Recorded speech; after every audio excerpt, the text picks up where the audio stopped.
Technological, and we are continuing our series talking with business leaders across Australia on how they feel with recruitment and talent management and HR across the period of COVID lockdown that we are having. And today I'm very lucky to be joined all the way from Sydney by Lauren Ginter, who is the ANZ Marketing Manager at Secureworks. Good morning, Lauren.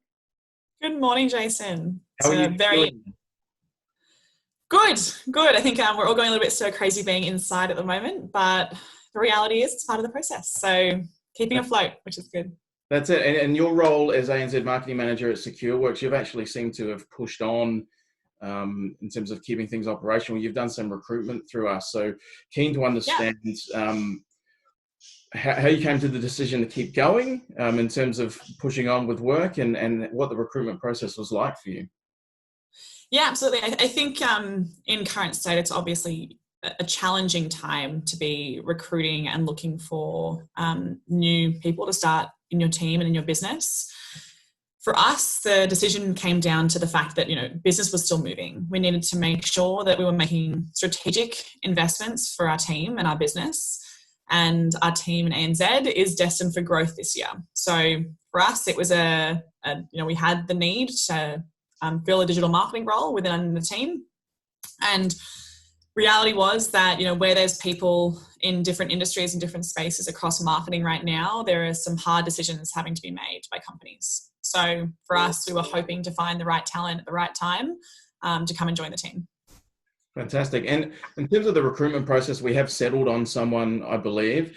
How was it different to how you've done it sort of before and face-to-face, obviously on video, but what was the different feel from, I guess, a buy-in point of view and how you're engaging with these candidates? Yeah, I think at the start of the process, it's always hard for anybody hiring. You've got so many candidates that you're keen to get in front of. And the reality is, when we're in face-to-face without the challenges of COVID, it comes down to a timeshare challenge. You can't possibly meet and introduce yourself across everybody. So you often rely on recruitment to make that first tier kind of evaluation for you as a manager. And what was great about the process that we had hiring Jasmine, who will be starting with us shortly, was that we were able to make those introductions over video chat really quickly and effectively. So I think we went down from about 10 candidates that, we had gone through, capabilities and experience and said, these guys they're a good fit for us. I think there's a great potential for our team. And the big thing for me is often, communication style and culture fit for our team. I think there are a lot of people in market who can get the job done, but to be a good fit for your team and the right person for the role within your team is a whole different category. So we filtered down by kind of that first video introduction, just having a casual conversation and having an open platform discussion about the role. And the greatest thing was that you could immediately over video chat see if you connected in almost an identical way as if you were face to face. So for us, it really didn't seem that much different. It was more time efficient and more kind of personable, I think, than when we tried to coordinate calendars in previous lives before COVID. Fantastic. And for companies, I guess, that are looking at holding off hiring because they're not sure of how it would work sort of over a video platform and worried that they don't get that face-to-face interaction, what tips would you give them moving forward? I don't think there's really much of a difference, right? I think when it comes down to, Australia-wide organisations and teams and global organisations and teams,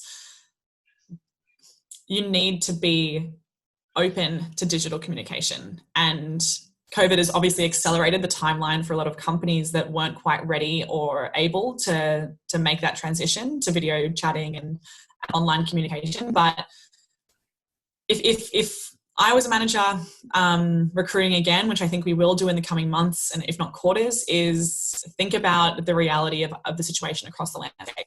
There is such good talent looking for engagement and looking for work. If you can find the right person for the right role via video chatting and video interviewing, there is absolutely no challenge that you can't come down to the same level on by having a conversation the same way that we are right now. A glowing endorsement. I love it. And what I do also love, we're asking people what their feel is for post-COVID and how you think the economy and business in general will bounce back. we're looking for a 1 is really bad, 10 is fantastic. What do you think? What's your feel from a Secureworks and a personal point of view? I think they're very different feels from a personal and business point of view. But I think in terms of my corporate kind of mindset and environment, I think it's really positive. I think the reality is that businesses need to overcome the challenges that are happening around COVID. And what we're seeing every day is businesses getting creative about how to stay afloat. So I put trust in how businesses can be adaptable and be resilient to the changes that are in front of us. And I do believe that it's kind of an 8, 9 in terms of the effect that we're going to see come forward from this. I think if people jump on board the different ways of communicating, the different ways of engaging, and even in reshaping your everyday job, there definitely isn't as much of a hit as I think is the mindset globally right now. Pretty positive outlook. Lauren Ginter, thank you so much for your time this morning. We wish you a new start and yourself as well. Thank you very much, Jason. I appreciate it.